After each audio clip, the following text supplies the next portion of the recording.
You lay down to relax and ended up more tense than you were before you lay down.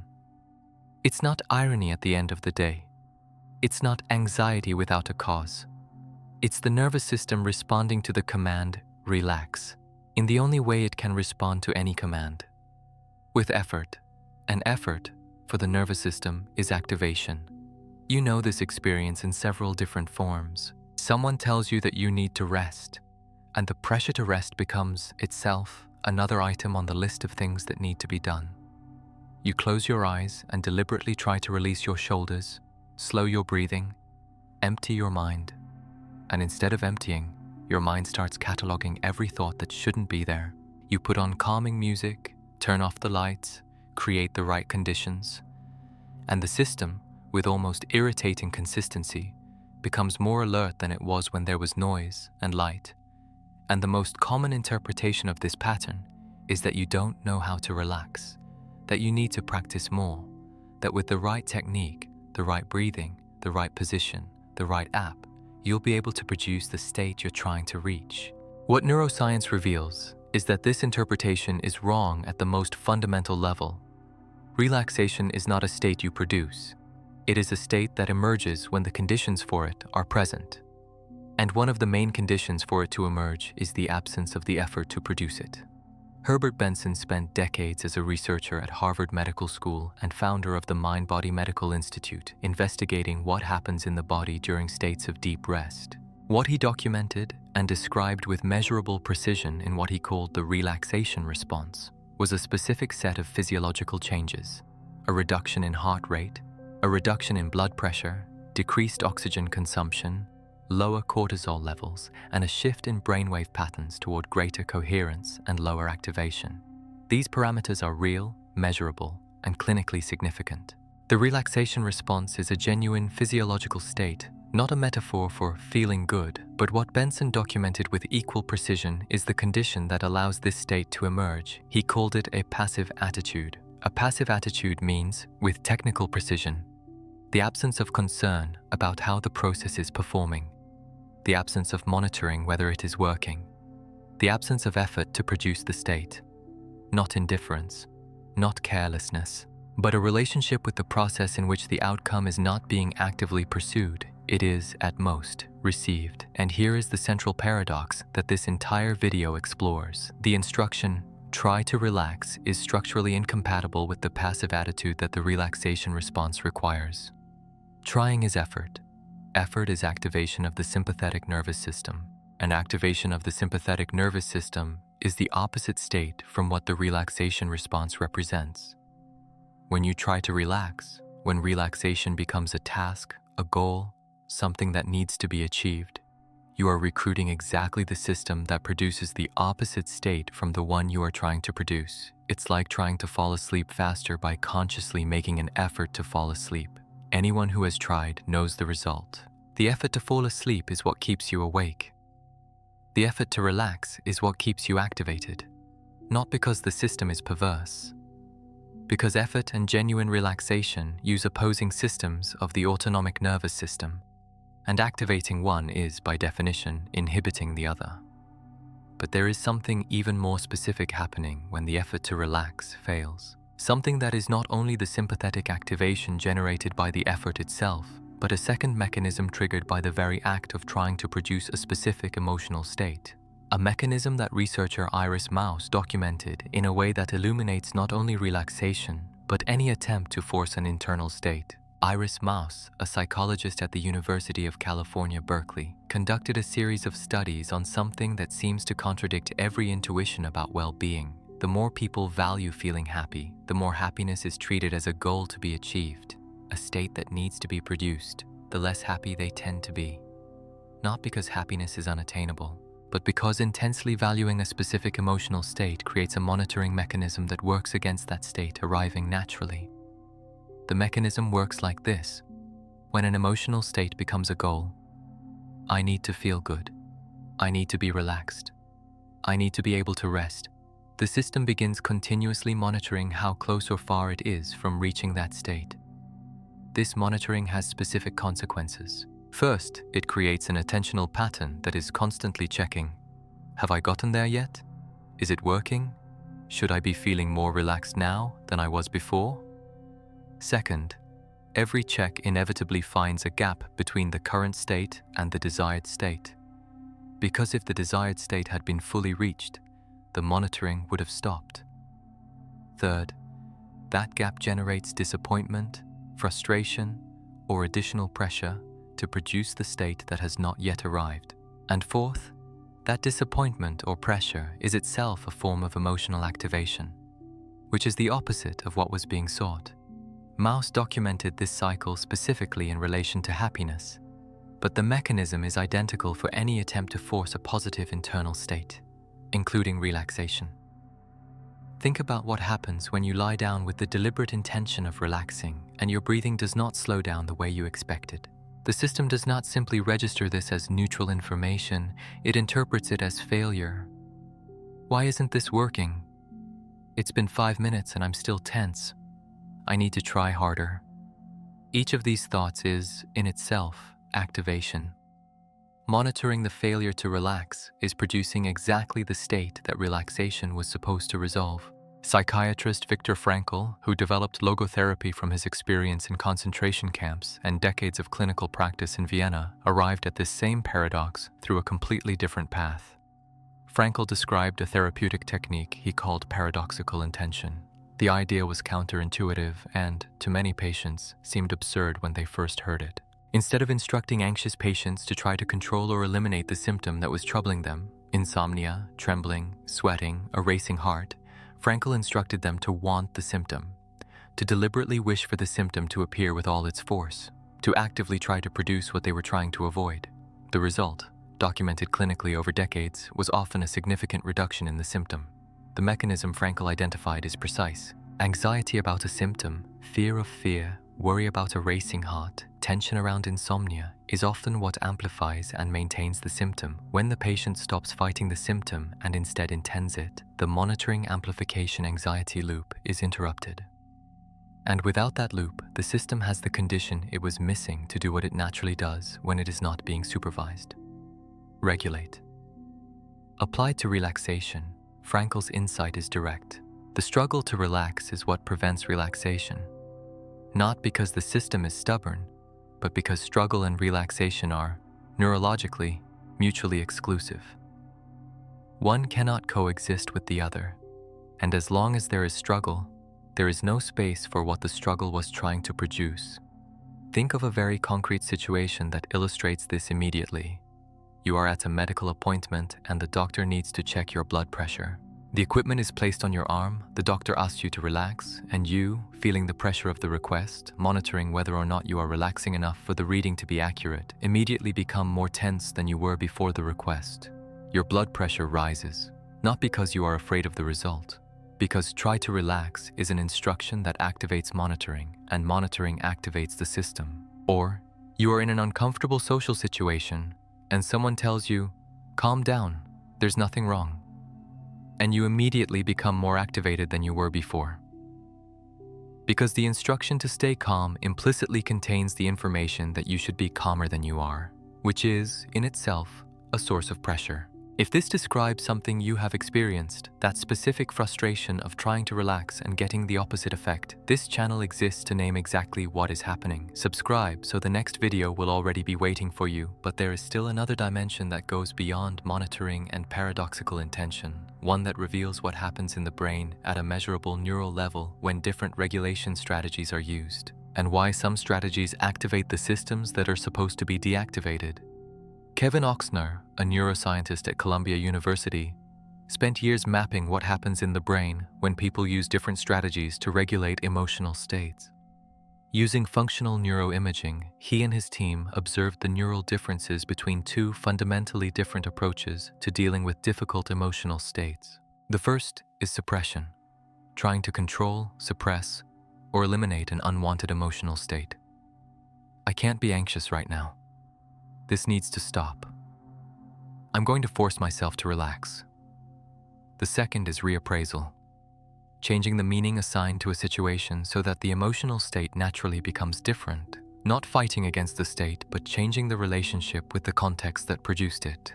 What Ochsner found was a consistent neural difference between these two approaches.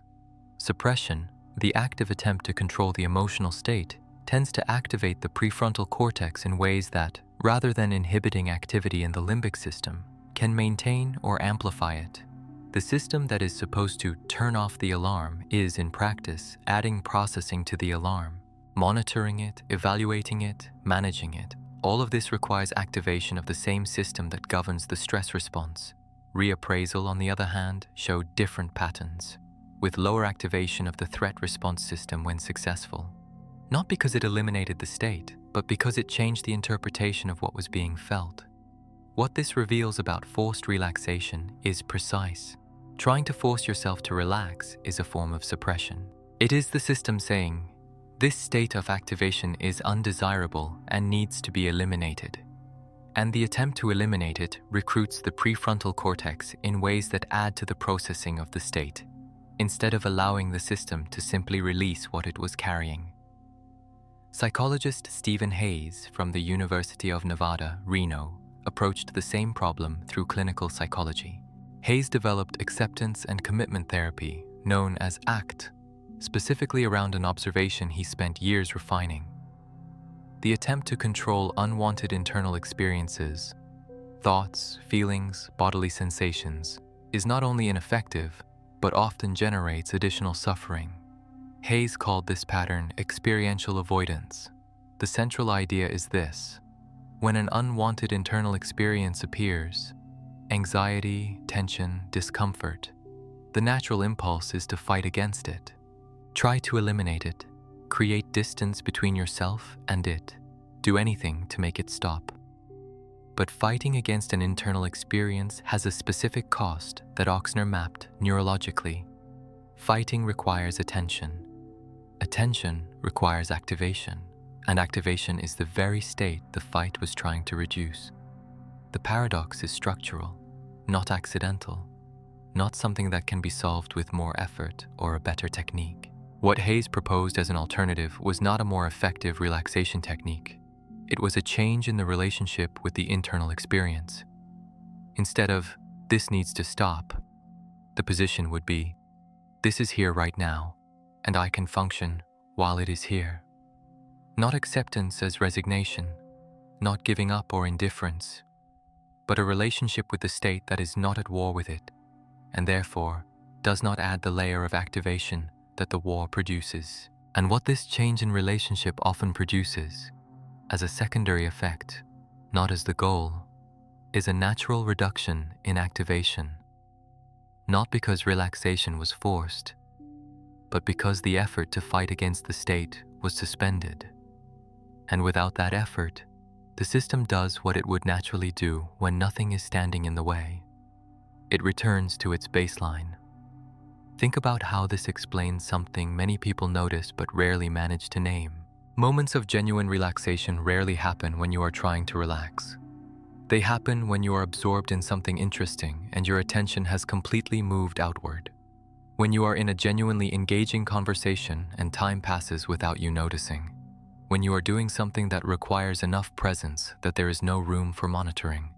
When, in a moment of complete distraction, you realize, afterward, not during, that you were relaxed, not because you managed to produce relaxation, but because you stopped trying to produce it, because your attention went somewhere else, and the system, without being supervised, did what it naturally does when the conditions allow it.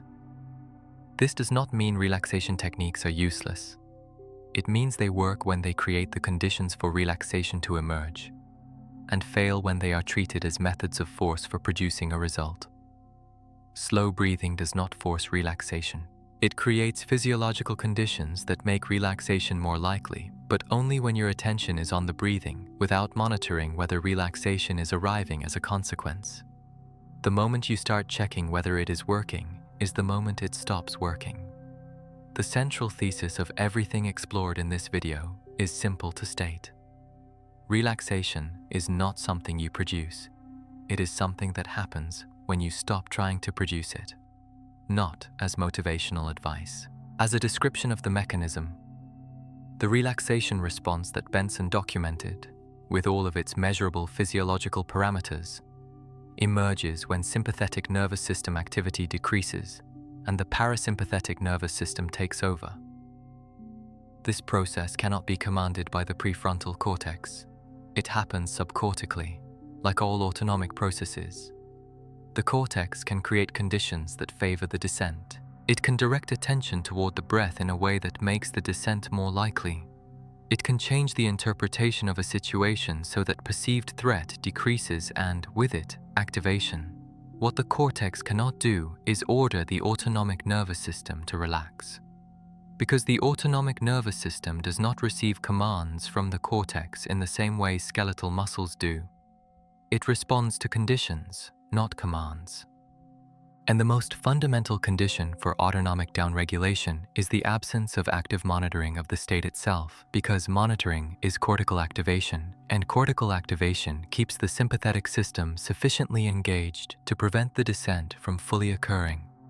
This explains something that seems contradictory but is empirically consistent. The people who can relax most easily are not the ones who try the hardest. They are the ones who can stop trying, who have found ways, through absorption in activities, through environments that naturally create a sense of safety, through relationships in which another person's presence regulates, to suspend monitoring without that suspension itself becoming another goal to monitor. Relaxing without trying is not an executable instruction. It is a description of what emerges when the right conditions are present. And creating those conditions is a very different task from forcing the state. The relaxation response, documented by Herbert Benson at Harvard's Mind-Body Medical Institute, is a specific and measurable set of physiological changes that occur when the autonomic nervous system shifts from sympathetic to parasympathetic dominance. Benson documented that the necessary condition for this response to emerge is a passive attitude, the absence of concern about how the process is performing, which is structurally incompatible with any form of effort to produce the state. Iris Mauss's research at the University of California, Berkeley, on the paradox of valuing happiness, documented that the more intensely a person tries to produce a specific positive emotional state, the more they monitor the presence or absence of that state, and the more that monitoring generates disappointment and additional pressure when the state does not arrive with the expected intensity. The same mechanism operates when the goal is relaxation. The attempt to produce it creates a monitoring loop that is, in itself, a source of activation. Paradoxical intention, a clinical technique developed by Viktor Frankl from decades of psychiatric work in Vienna, proposes that instructing a patient to intentionally want the symptom they are trying to avoid instead of fighting against it often produces a reduction in the symptom as a secondary effect. The mechanism is the interruption of the anxiety monitoring amplification loop generated by fighting against the symptom. Kevin Oxner's research at Columbia University on the neural correlates of different emotional regulation strategies showed, through functional neuroimaging, that suppression, the active attempt to control or eliminate an emotional state, tends to activate the prefrontal cortex in ways that maintain or amplify activity in the limbic system rather than inhibiting it. The attempt to control the state adds processing to the state, the opposite of what would be necessary for autonomic downregulation to occur.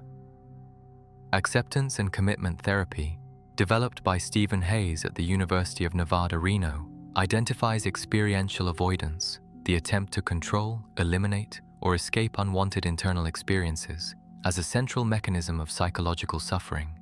The proposed alternative is not a more effective control technique, but a change in the relationship with the experience, from war to coexistence. And this change in relationship often produces, as a secondary effect, not as the goal, the natural reduction in activation that the effort to force relaxation could not produce. If any part of this video describes something you have experienced, that specific frustration of trying to relax and getting the opposite effect, leave it in the comments. One word. What stayed with you? Because recognizing that the problem is not you, not a lack of practice, not the wrong technique, but the structural nature of trying to force a state that only emerges when the effort stops, completely changes what is possible to do with it. But there is another side to this paradox, one that is, in certain ways, even more unsettling. Everything explored here has dealt with systems that become too activated when they try to relax. The system that cannot come down, that remains on alert even when it should not. But there is a completely different response the nervous system can produce in situations of high pressure, one that is not excessive activation. It is the opposite. Instead of escalation, collapse. Instead of fight, freezing. Instead of the mind speeding up, it simply stops. The mind going blank during a difficult conversation. The inability to respond to an email that feels impossible to face.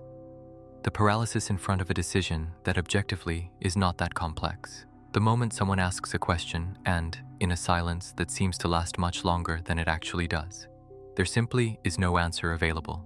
Not because the person is slow, not because they are disorganized, not because they do not care, because the nervous system has activated a completely different response from the ones most people know, one that is rarely discussed because it does not fit into the fight or flight framework that dominated decades of conversations about stress.